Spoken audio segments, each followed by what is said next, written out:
మిత్రులకు print media electronic మీడియాకు ఈరోజు మా యొక్క కార్యక్రమానికి ఇచ్చేసినందుకు వాళ్లకు శుభాభినందనలు, నూతన సంవత్సరం శుభాకాంక్షలు తెలియపరుస్తూ ఇవాళ శబరిమల వెళ్తున్నటువంటి అయ్యప్ప స్వాముల కోసం ఈ యొక్క ఐక్యవేదిక జాయింట్ యాక్షన్ కమిటీ అయ్యప్ప ఐక్యవేదిక ఇవాళ నూతనంగా ప్రారంభించబడింది.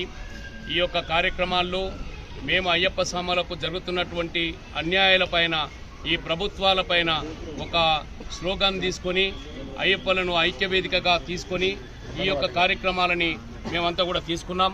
మా యొక్క డిమాండ్స్ ఒకటి, శబరిమలలో జరుగుతున్నటువంటి అయ్యప్ప స్వాములకు కష్టాలు, అన్నప్రసాదాలు లేక, నీటి వ్యవస్థ లేక, మెడికల్ వ్యవస్థ లేక, బస్సు సౌకర్యం లేక, అక్కడ ఉన్నటువంటి స్వాములకు ఎన్ని ఇబ్బందులు కల్పిస్తున్నటువంటి సురక్ష అనేది అక్కడ లేకపోవడం వల్ల భక్తులు చాలా భయాందోళనకు గురవుతున్నారు.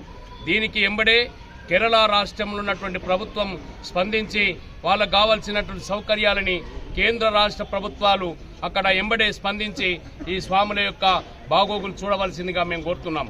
ముఖ్యంగా వైద్య పరీక్షలు అక్కడ ఎక్కడ కూడా కనిపించడం లేదు, స్ట్రక్చర్స్ లేవు, అక్కడ ఉన్నటువంటి ఆక్సిజన్ పాయింట్స్ లేవు. ఎక్కడైతే కొండలు ఎక్కుతున్నప్పుడు ఆక్సిజన్ పాయింట్లకు నామకే వస్తే అక్కడ ఉన్నాయి తప్ప అవి దాంట్లో డాక్టర్ ఉండడు, ఆక్సిజన్ పాయింట్ సిలిండర్స్ ఉండవు. ఇవన్నీ కూడా ఒకసారి అక్కడ ఉన్న ప్రభుత్వాలు చూడవలసిందిగా కోరుతున్నాం. అదేవిధంగా నేలికలం నుంచి పంబా వరకు వెళ్తున్నటువంటి బస్సులు చాలా 100 రూపాయల చొప్పున స్వాములకు వసూలు చేస్తున్నారు. అక్కడ కోట్లాది రూపాయలు వాళ్ళు వసూలు చేస్తున్నారు. మా యొక్క వెహికల్స్ తీసుకపోతే నీలకలంలో పెట్టిస్తున్నారు. నీలకలంలో పెట్టిన తర్వాత అక్కడ నుంచి బస్సులలో వెళ్ళడానికి ఫ్రీగా సదుపాయాలు కల్పించవలసిందిగా బాధ్యత కేరళ ప్రభుత్వానికి. ఎందుకంటే మేము ఆల్రెడీ వ్యవస్థ చేసుకొని వచ్చాం, మమ్మల్ని మీరే ఆపారు. మేము డిమాండ్ చేస్తున్నాం, ఎరిమేలికి పంబా నుంచి ఇక్కడ నలికలం వరకు, నీలకలం నుంచి పంబా వరకు ప్రతి భక్తుని ఉచితంగా తీసుకుపోవాల్సిన బాధ్యత ఆ కేరళ ప్రభుత్వాన్ని. అదేవిధంగా టోల్ గేట్స్ ఎంత విపరీతంగా వసూలు చేస్తున్నారంటే, టోల్ గేట్లు ఈ యొక్క 4 రాష్ట్రాలలో, ఇలా ఆంధ్రనే కావచ్చు, తెలంగాణనే కావచ్చు, కర్ణాటక కావచ్చు, తమిళనాడు కావచ్చు, కేరళ కావచ్చు, ఇవన్నిట్లో కూడా టోల్ గేట్లు ఫ్రీగా పెట్టాలని మేము ప్రత్యేకంగా డిమాండ్ చేస్తున్నాం. అదేవిధంగా ఈ తెలంగాణలో ఉన్నటువంటి దేవాలయాలు కానీ, ఆంధ్రలో ఉన్నటువంటి దేవాలయాలు కానీ, ముఖ్యంగా తమిళనాడు, కేరళలో, కర్ణాటకలో ఉన్న దేవాలయాలు అయ్యప్ప స్వాముల కోసం స్పెషల్ క్యూ పెట్టి వాళ్లకు ఎంబడెంబడి దర్శనము, ఉచిత దర్శనము వాళ్ళకు చేయించవలసిన బాధ్యత అక్కడున్న ప్రభుత్వాలపైన ఉండాలని మేము డిమాండ్ చేస్తున్నాం.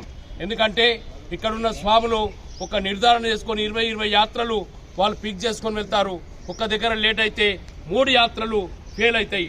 అప్పుడు గురుస్వామికి స్వాములకు గొడవలు అవుతాయి. అది కాకుండా ఉండాలంటే అక్కడ స్వాములకు స్పెషల్ క్యూ పెట్టాలని ఒక డిమాండ్ మేము చేస్తున్నాం. అదేవిధంగా విద్యా సంస్థలే కానీ, ప్రభుత్వ రంగాల్లో కానీ అయ్యప్ప స్వాములకు ఎవరైనా సరే యూనిఫామ్ ఉండాలనే ఆలోచన ఎక్కడ కూడా లేదు. మీరు రంజాన్కు టోపీ పెట్టుకోవద్దని ఎక్కడని చెప్పారా? వేస్తూ డీసెంట్గా ఉన్నప్పుడు మీరు ఎక్కడన్నా మీరు చెప్తున్నారా? కేవలం హిందువుల పండుగలకు వస్తప్పుడే మీరు ఇవన్నీ ఆంక్షలు పెడుతున్నారు. ఇది మేము ఖబర్దార్గా చెప్తున్నాం, డిమాండ్గా చెప్తున్నాం. మళ్ళొకసారి ఏ విద్యా సంస్థలైనా సరే, ఏ ప్రభుత్వ సంస్థలైనా సరే ఇలాంటిది ఎక్కడైనా కూడా చేసినట్టు చెప్తే ఐక్యవేదిక ఎంబడే స్పందించి ఉద్యమాన్ని ఉధృతం చేస్తుందని, యావత్ ప్రపంచానికి తెలియ విధంగా ఉద్యమం చేస్తుందని మేము ముందు హెచ్చరిక చేస్తున్నాం. ఎన్నికలలో గవర్నమెంట్, తెలంగాణ ప్రభుత్వం, గత ప్రభుత్వం ఉన్నప్పుడు 5 ఎకరాల భూమి ఇస్తానన్నారు. మాటలేనా, పేపర్కు మాత్రమేనా, ప్రెస్కు మాత్రమేనా? అదేమన్నా అమలైందా కాలేదా ఏ భక్తునికి తెలియదు. అంత అలజడిలో ఉన్నారు. నిజంగా ఉన్నదా లేదా, ప్రభుత్వం ఇచ్చిందా లేదా, కేవలము అది ఒకటి మీరు ప్రత్యేకంగా మీరు ఆ గమనంలో తీసుకొని ఇప్పుడు వచ్చినటువంటి ప్రభుత్వానికి శుభాకాంక్షలు తెలియపరుస్తూ అక్కడ అయ్యప్ప స్వాములకు 5 ఎకరాల భూమిని ఎమ్మడే చేసి తెలంగాణ రాష్ట్రాన్ని నీలకలంలో అన్ని సదుపాయాలు కల్పించే బాధ్యత ఈ తెలంగాణ రాష్ట్రంలో ఉన్నటువంటి ముఖ్యమంత్రి గారికి మేము ప్రత్యేకంగా వినయం చేస్తున్నాం.